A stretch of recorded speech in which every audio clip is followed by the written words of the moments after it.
కాలము మహాబలవత్తరమైనది.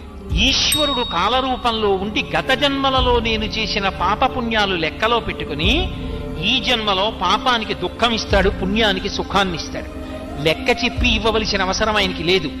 చాటు నుండి ఫలితాన్ని ఇస్తాడు. చెట్టు చాటు నుండి రాముడు వాలికి ఫలితాన్ని ఇచ్చినాడు. ఆయన ఎదురుగుండా వచ్చి కోటేశ్వరరావు ఫలానా జన్మలో ఫలానా పేరుతో ఉన్నప్పుడు ఒక కుక్కని కొట్టావాయ్, అందుకే నా ఫలితాన్ని వాళ్ళకి ఇస్తున్నాను.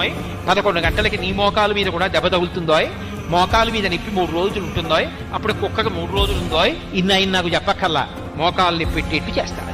అది ఈశ్వరుడు అంతే. ఆయన శాసకుడు, ఒకడికి చెప్పవలసిన అవసరం ఆయనకు ఉండదు. కానీ కర్మ ఫలితం మాత్రం నడిచి వెళ్ళిపోతూ ఉంటుంది. ఇందులో మీరు ఒక్క విషయాన్ని జ్ఞాపకం పెట్టుకోవాలి. నేను ఒక కుక్కని కొట్టాను అనుకోండి, అది మళ్ళీ ఆ దెబ్బ రూపంలో నన్ను బాధిస్తుంది. ఎప్పుడు నేను ఈ జన్మలో భక్తిగా ఉన్నాను అనుకోండి, ఈశ్వరా ఎప్పుడో తప్పు చేసి ఉంటాను, లేకపోతే ఎందుకు మనుష్య జన్మ వస్తుంది? మనుష్య జన్మ అంటే పాప ఫలితం, పుణ్య ఫలితం